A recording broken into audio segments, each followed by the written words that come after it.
नमस्कार दर्शकों, मेरा नाम है लक्ष्मी। नमस्कार दर्शकों, मैं हूं शुभम मिश्रा आपके साथ। शुभ और लक्ष्मी के साथ इस चर्चा में आप सभी का स्वागत है। आज हम लोग बात करने वाले हैं एक ऐसे टॉपिक को लेकर के जो कि इस वक्त बिहार की सियासत में खलबली मचा दी है। ये टॉपिक है गठबंधन में टूट को लेकर के।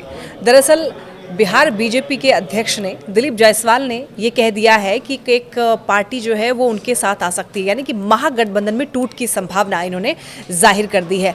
अब इसको लेकर किस तरीके से खलबली मची हुई है और क्या महागठबंधन में इस बात को लेकर के किस तरीके के रिएक्शंस आ रहे हैं, शुभ मिश्रा बताएंगी। वाकई लक्ष्मी, अपने दर्शकों को बता दें कि बिहार में अब चुनाव होने में बहुत कम दिन शेष रह गए हैं, कुछ ही महीने का समय बाकी रह गया है, लेकिन बिहार के सियासी गलियारों में खलबली तेजी से बढ़ती जा रही है। जैसा कि आपने कहा कि महागठबंधन में रार की बात आ रही है और खुद इसकी पुख्ता जानकारी दिलीप जायसवाल कर रहे हैं और वो कहते हैं कि किसी भी आधार पर हम ये कह सकते हैं कि महागठबंधन में टूट हो सकती है। हालांकि जब हमने अपने न्यूज़ 18 संवाददाता आनंद अमृतराज से बातचीत की तो उन्होंने कहा कि देखिए, टूट तो हो सकती है, राजनीति संभावनाओं का खेल है और इसमें कभी भी कुछ भी हो सकता है।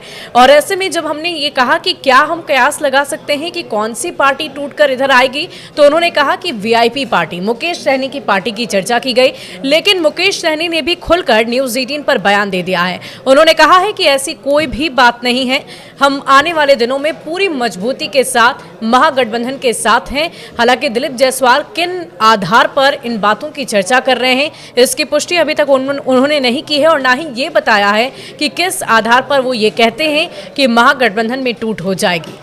दरअसल सूत्र हमारे ये बता रहे थे कि मुकेश सहनी और दिलीप जायसवाल के बीच में मुलाकात हुई है और मुलाकात में ये बात सामने आई है। उनका कहना ये है कि आप हमारे लिए दरवाजे जो हैं वो खुले रखिएगा। ऐसा दिलीप जायसवाल ने कहा है कि हमें बोला गया है कि दरवाजे खुले रखिए और अगर आगे ऐसी संभावना बनती है तो फिर आपके पास आ सकते हैं। और इसी वजह से दिलीप जायसवाल ने सभी के सामने ये बात रखी है। हालांकि देखिए, राजनीति में कुछ भी होता है, लोग इस तरीके से ब्लफ भी करते हैं चुनाव से पहले। और ये जो साल है वो चुनावी है बिहार के लिए, तो ऐसी खबरें भी लगातार सामने आएंगी और हो सकता है कि कोई पार्टी टूट करके कहीं और शिफ्ट हो। और अगर एनडीए की बात करें लक्ष्मी, तो एनडीए एकजुटता का परिचय बार बार दे रहा है। अमित शाह हो या फिर देश के प्रधानमंत्री नरेंद्र मोदी का कार्यक्रम आने वाले दिनों में मधुबनी में होने जा रहा है और उसकी भी बहुत बड़ी तैयारी में तमाम पार्टी के नेता जुटे हुए हैं, चाहे वो चिराग पासवान हो या फिर उपेंद्र कुशवाहा की पार्टी की बात कर लें या फिर जीतन राम मांझी की बात कर रहे हैं। हर किसी की तरफ से कैंपेन चलाया जा रहा है। दूसरी तरफ अगर हम महागठबंधन की बात करते हैं तो महागठबंधन में ऐसी स्थिति नजर नहीं आ रही है, अभी भी सिर्फ और सिर्फ बैठकों का दौर ही चल रहा है। बिल्कुल क्लैरिटी और बहुत ज़्यादा तस्वीरें साफ तो नहीं दिखाई दे रहा है महागठबंधन में, लेकिन जिस तरीके से लोकसभा चुनाव के समय में मुकेश सहनी और तेजस्वी यादव के बीच की दोस्ती हमने देखी है। हेलीकॉप्टर में जब वो जा रहे थे तब भी हमने देखा था उनके बीच में दोस्ती याराना, और वो अक्सर कहते भी हैं तेजस्वी यादव से उनकी बातचीत काफ़ी अच्छी है। तो क्या वो गठबंधन से अपना रिश्ता तोड़ करके एनडीए के साथ शामिल होते हैं या नहीं, ये तो देखो देखने वाला आने वाला वक्त ही बताएगा। और क्या होने वाला है बिहार की सियासत में, ये सब कुछ भविष्य के गर्भ में है। अभी से कुछ भी कह पाना, इसके लिए बहुत जल्दबाजी होगी।